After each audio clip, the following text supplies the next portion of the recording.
everybody, this is NonVHS and I'm here with some Loadout gameplay for you. Now this is after the post-game UI update, so you'll get to see that in the end of the match. So let's start with the commentary.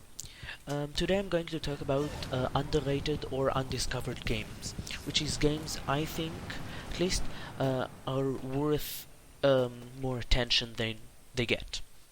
Okay, so the first game is Dustforce. It was released this last year on January.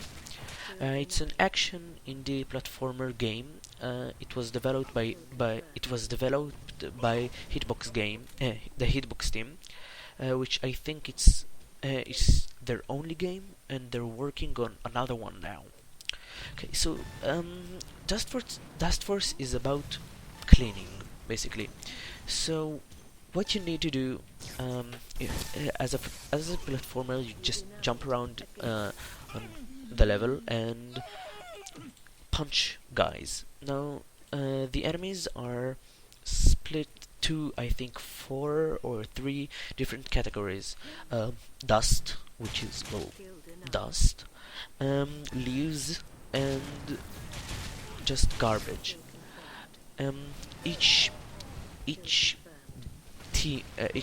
category has its own character. There are 4 characters you can play in the game, and you can play each character whenever you like. It doesn't matter.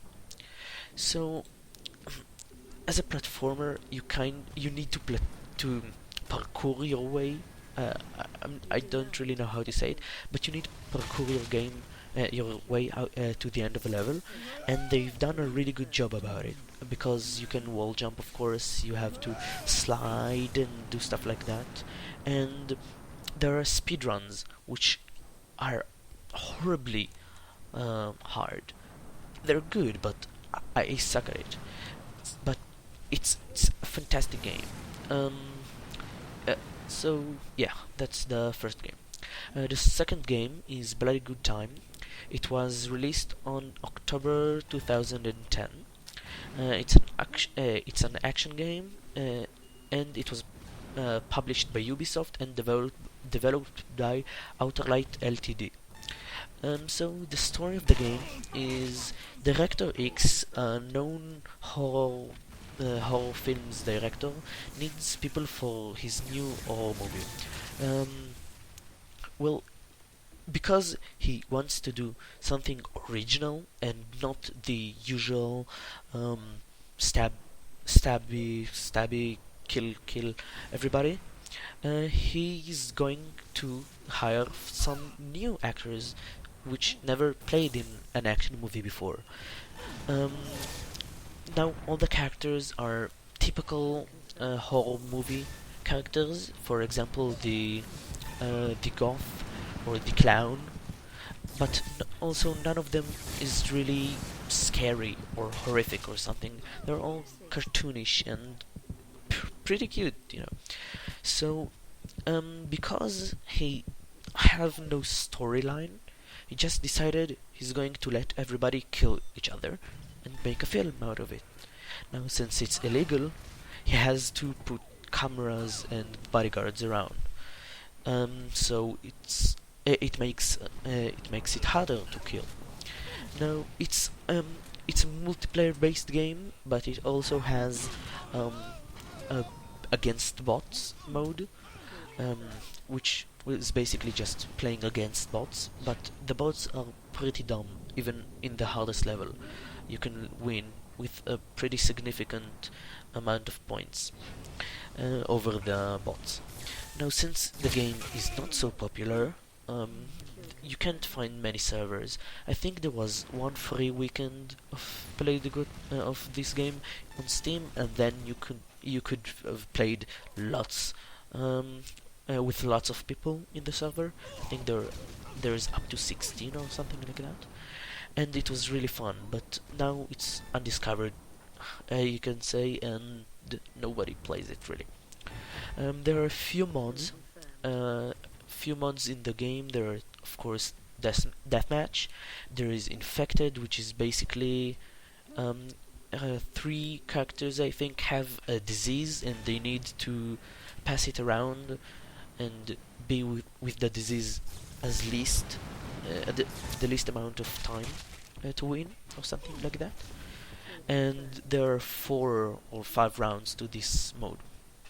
Now, this game has great humor. For example, you can punch someone in the head with a pan, and they'll just have stars around their head or something like that.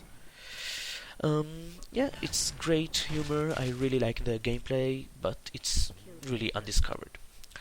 The third game is Hell Yeah, Wrath of a Dead Rabbit. It came out on October 2012, and it's an action platformer game.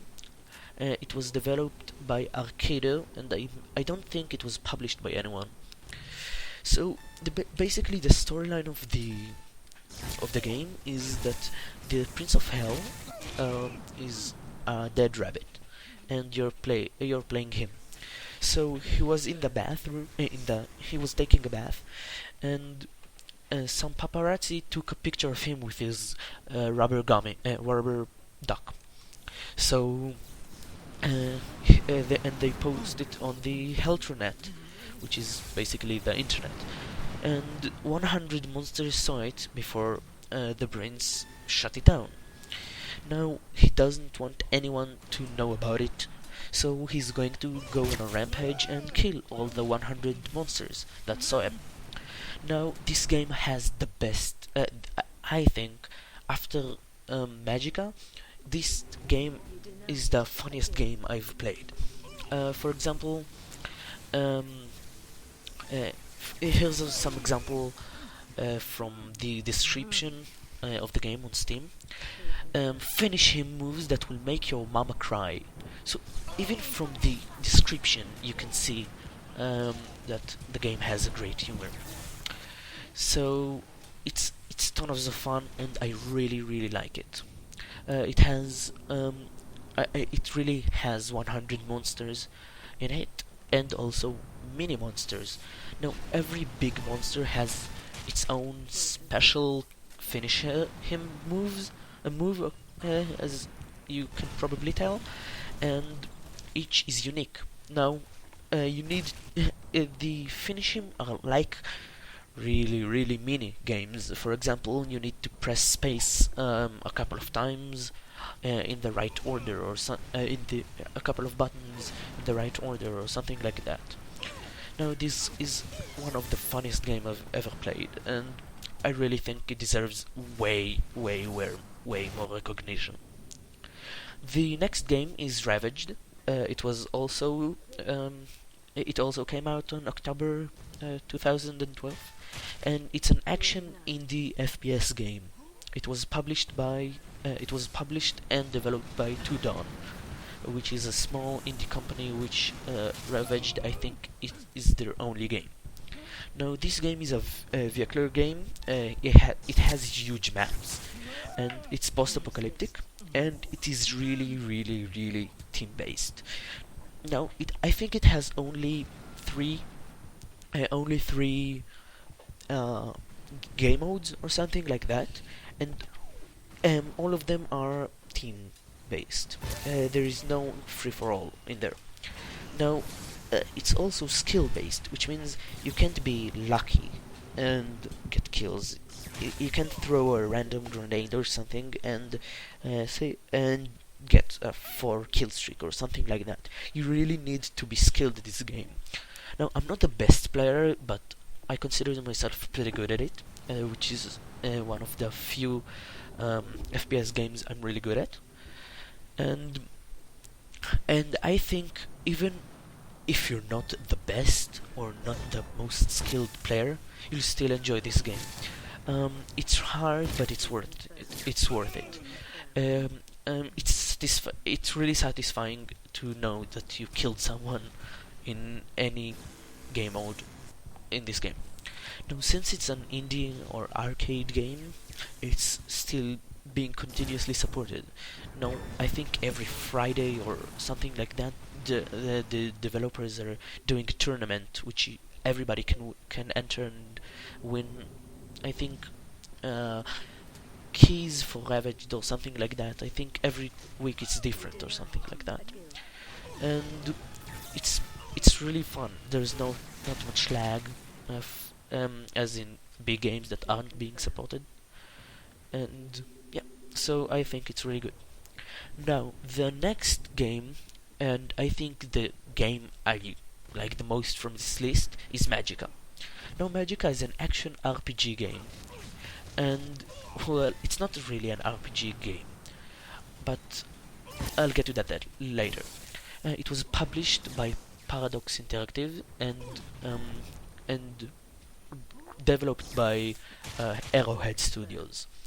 The game has actually the best sense of humor I have ever seen in games at all. Like, give any game that you'll give me, I'll I can show you that Magic has a best humor, a better humor. It's also co-op. It also has co-op and multiplayer and single player elements, and I think it's the most fun with co-op. Now the game is called RPG, but it's not really an RPG game. There's even an achievement and in the beginning of the game called RPG Match, and which is it's just basically completing all the side missions in the game, but there's only one side mission, so it's not really an RPG game. Now, this game has so many Easter eggs. I can a few I remember is the achievements. There is let off some steam, I think, and the logo of the achievement is just I don't remember how you get it. I think I don't really remember, but it's also but its icon, the achievements icon, is the Steam's um, logo with some steam clouds above it. There is an achievement, I'm firing Malaysia, which is Shoop the Whoop, of course, and there is also an achievement called Solid Snake, which is, well, Solid Snake. Now, this game is absolutely fantastic. I can't find anything bad about it, except from one thing: it's laggy. But it might be just me because I'm not the best host or stuff like that. I don't know, but it's just amazing. I really like it, and you should. And it's also, since it's an arcade game, it costs like I think $10 or something like that. So the next and last game is Post-Apocalyptic Mayhem, which is a racing game, an action game, and it was published or developed by Steel Monkeys.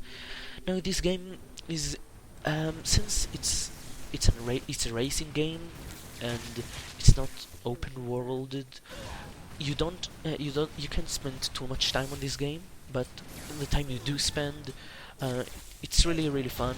It's less racing, it's more killing everybody else, and there are and just competition that you can compete against I think up to 8 players, and just which with each of the specific cars, kill them in different ways. For example, the ice cream truck has giant ice creams falling from the sides.